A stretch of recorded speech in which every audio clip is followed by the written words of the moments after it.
নমস্কার বন্ধুরা, ঝুমাস কিচেনে তোমাদের সবাইকে স্বাগত। আশা করি বন্ধুরা তোমরা প্রত্যেকেই ভালো আছো এবং সুস্থ আছো। আজকে আমি তোমাদের সাথে রেসিপি শেয়ার করব ডিজাইন পাটিসাপটা। এবার দেখো কী করে করলাম সেটাই তোমরা দেখতে থাকো। এবার সবার প্রথমে আমি কড়াইয়ে 1 বাটি নারকেল কোড়ানো নিয়ে নিলাম, আর এখানে দিলাম 1 কাপ দুধ, আর পাটালি গুড় দিলাম এখানে 50 গ্রামের মতন, আর হাফ বাটি আমল দুধ। আমল দুধ দিলে দেখবে খুবই টেস্টটা ভালো হবে এই ক্ষীরটা। আর গুড়টা আমি কেটে দিইনি, গরমে দেখবে গলে যাবে। এবার ভালো করে এটা মিশিয়ে নেব দুধ আর নারকেলের সাথে।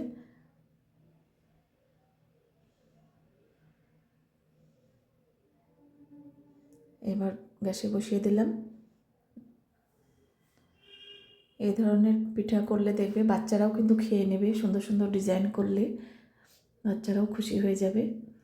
দেখো আমি দুধটা শুকিয়ে নিয়েছি, এবার ক্ষীরটা কিন্তু হয়ে গেছে, এবার নামিয়ে নেব। আর তোমরা যদি সুন্দর সুন্দর রেসিপি পেতে চাও আমার ইউটিউব চ্যানেলটি অবশ্যই সাবস্ক্রাইব করে রেখো, আর যদি ফেসবুক থেকে দেখো পেজটিকে ফলো করো, তাহলে আমি যখনই যা নিত্য নতুন ভিডিও আপলোড করব নোটিফিকেশান তোমাদের কাছে সঙ্গে সঙ্গেই পৌঁছে যাবে। এবার 1 বাটি চালের গুঁড়ো আমি চেলে নিলাম, আর ময়দা দিলাম 1 বাটি, দুধ দিয়ে দিলাম 1 কাপ, লাগলে আমি পরে আবার দেব দুধ। ভালো করে এবার মিশিয়ে নিতে হবে।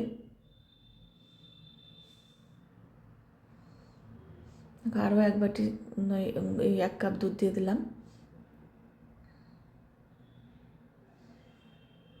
একটা ব্যাটার সাদা রাখবো আর একটা ব্যাটার ইয়েলো ফুড কালার দেব, সামান্য একটু দেব। এবার চিনি দিয়ে দিলাম এই 3-4 চামচের মতন। মিষ্টিটা কম দিয়ে করছি, তোমরা চাইলে একটু বাড়িয়ে দিতে পারো। এবার একটা বাটির মধ্যে কিছুটা ব্যাটার তুলে নিলাম।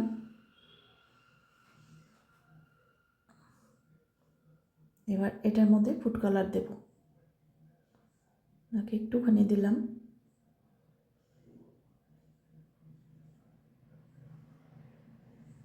এবার দেখো নেড়ে নিলাম, কালারটা কিন্তু হয়ে গেছে।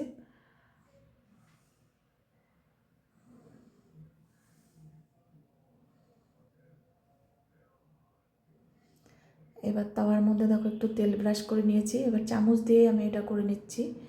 তোমরা চাইলে দুধের প্যাকেট কিংবা নুনের প্যাকেট কেটেও কিন্তু এটা করা যায়। তারপরে ওই ইয়েলো ফুড কালারটা দেওয়ার পর ডিজাইনটা তারপরে একটু শুকিয়ে নিতে হবে, তারপর সাদা ব্যাটারটা দিয়ে দেব। এবার ক্ষীরটাকে এইভাবে লম্বা করে দিলাম। দেখো কত সুন্দর লাগছে দেখতে। এই পিঠাটার নাম 2 in 1ও দিতে পারো।